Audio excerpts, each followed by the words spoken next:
আসসালামু আলাইকুম।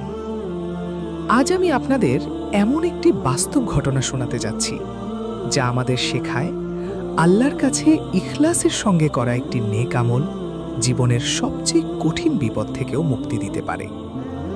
এই ঘটনাটি বর্ণিত হয়েছে সহিহ হাদিসে। অনেক বছর আগে তিনজন নেক মানুষ দীর্ঘ সফরে বের হয়েছিলেন। দিনভর পথ চলার পর আকাশে কালো মেঘ জমতে শুরু করল।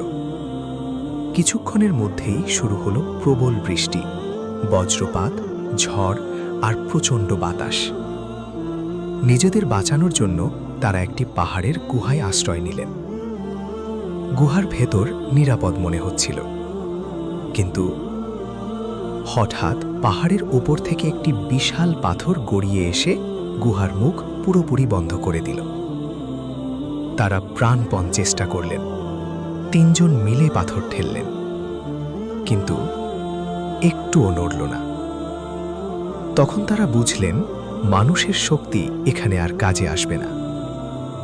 তাদের একজন শান্ত কণ্ঠে বললেন, আমাদের এমন কোনো নেক আমল স্মরণ করা উচিত যা আমরা একমাত্র আল্লাহর সন্তুষ্টির জন্য করেছিলাম।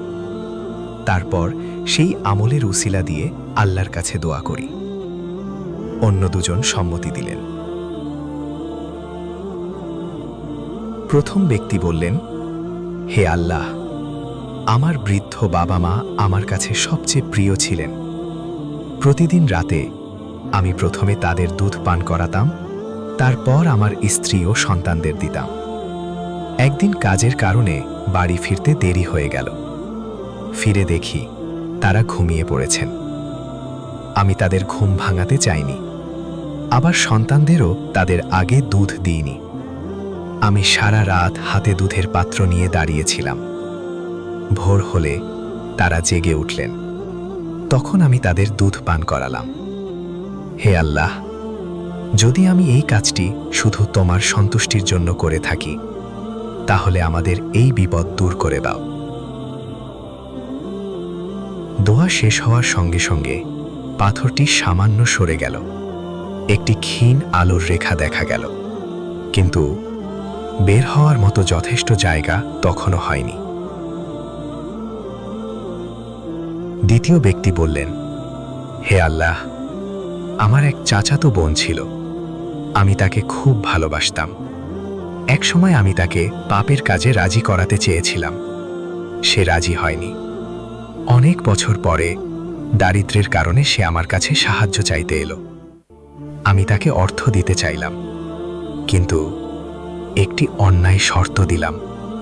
শেষ মুহূর্তে সে আমাকে বলল, আল্লাহকে ভয় করুন, অন্যায় করবেন না। সেই কথা শুনে আমি সঙ্গে সঙ্গে সরে দাঁড়ালাম। তাকে অর্থ দিয়ে দিলাম, কিন্তু তাকে স্পর্শও করিনি। হে আল্লাহ, যদি আমি শুধু তোমার ভয়ে এই পাপ থেকে ফিরে এসে থাকি, তাহলে আমাদের মুক্তি দাও। দোয়া শেষ হতেই পাথরটি আরো কিছুটা সরে গেল। আলো আরো বেড়ে গেল, তবুও বের হওয়ার মতো পথ তৈরি হলো না। শেষ ব্যক্তি বললেন, হে আল্লাহ, একজন শ্রমিক আমার জন্য কাজ করেছিল। তার মজুরি দেওয়ার আগে সে চলে গিয়েছিল। আমি সেই অর্থ নিজের কাছে রেখে দিইনি, বরং তা দিয়ে ব্যবসা করলাম। বছরের পর বছর সেই সম্পদ অনেক বেড়ে গেল। একদিন সে ফিরে এলো, বলল, আমার পাওনা দিন। আমি তাকে বললাম, এই উট, গরু, ছাগল এবং দাস দাসী সবই তোমার। সে অবাক হয়ে বলল, আপনি কি আমার সঙ্গে মজা করছেন? আমি বললাম, না, এসবই তোমার মজুরির ফল। সে সব কিছু নিয়ে চলে গেল। আমি কিছুই রেখে দিইনি।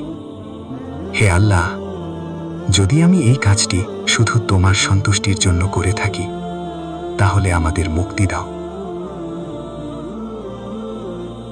দোয়া শেষ হওয়ার সঙ্গে সঙ্গে বিশাল পাথরটি সম্পূর্ণ সরে গেল। গুহার মুখ খুলে গেল। তিনজন মানুষ নিরাপদে বাইরে বেরিয়ে এলেন। বন্ধুরা, এই ঘটনাটি আমাদের শেখায় ইখলাসের সঙ্গে করা একটি নেক আমল কখনোই আল্লাহর কাছে হারিয়ে যায় না।